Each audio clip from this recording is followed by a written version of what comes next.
K Muraleedharan ഇപ്പൊ പറഞ്ഞതിൽ പ്രത്യേകിച്ച് ഒരു ഇതുമില്ല. അദ്ദേഹം ഇവിടെ നമ്മുടെ ഭൂതകാലത്തിൽ നടന്നതിലെ കാര്യങ്ങൾ ആവർത്തിച്ചെന്നല്ലേ ഉള്ളൂ. അതായത് നിങ്ങൾ ആലോചിക്കേണ്ടത് ജമാഅത്തെ ഇസ്ലാമി ആണെങ്കിലും അതുപോലെ അനുബന്ധ സംഘടനകളാണെങ്കിലും ഒരു കാലഘട്ടത്തിൽ CPM-നെ പിന്തുണച്ചവരാണ്.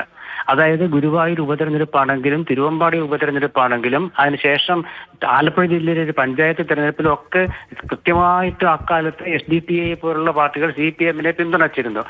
ക്ഷമിക്കണം, ജമാഅത്തെ ഇസ്ലാമിയെ പോലുള്ള പാർട്ടി CPM-നെ പിന്തുണച്ചിരുന്നു.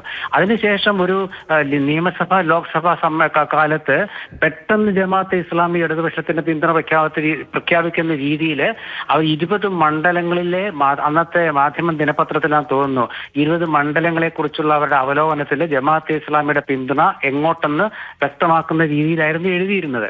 അതിനുശേഷം പിന്നീട് അന്ന് UPA കോൺഗ്രസ് ആണ് കേന്ദ്രത്തിൽ അധികാരത്തിലുള്ളത്. പിന്നെ UPA ഗവൺമെന്റ് വന്നു. അപ്പൊ കേരളത്തിലെ CPM-നെ സംബന്ധിച്ചിടത്തോളം അവർക്ക് ആരാണോ കേന്ദ്രം ഭരിക്കുന്നത് അതാണ് അവരുടെ ശത്രു.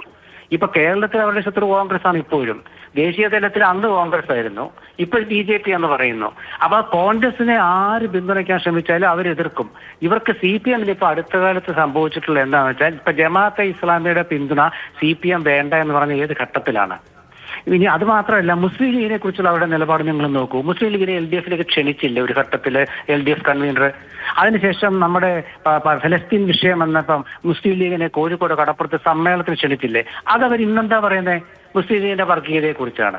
പാലക്കാട്ട് അതുപോലെ തന്നെ പാലക്കാട്ട് ഉപതെരഞ്ഞെടുപ്പ് കാലത്ത് മുഖ്യമന്ത്രി അനാവശ്യമായിട്ട് മുസ്ലിം ലീഗ് പ്രസിഡന്റ് പാണക്കാട് തങ്ങളെ വലിച്ചെടുത്തില്ലേ?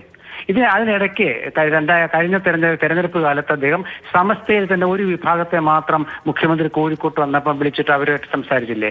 അങ്ങനെ അസ്വാഭാവികതയില്ല എന്നാണ് ശ്രീ N. ശ്രീകുമാർ പറയുന്നത്. പക്ഷേ ഇപ്പോഴത്തെ രാഷ്ട്രീയ പരിസരത്തിൽ CPM ലൈൻ മാറ്റത്തിലേക്ക് വരുമ്പോൾ സ്വാഭാവികമായത് കോൺഗ്രസിനെതിരായ ഒരു ആയുധം ഒട്ടും ഗുണകരമല്ല കോൺഗ്രസിന് ഇപ്പോഴത്തെ കെ മുരളീധരന്റെ അനവസരത്തിലുള്ള ഈ പ്രസ്താവന എന്ന് നമുക്ക് നിസ്സംശയം പറയേണ്ടി വരും.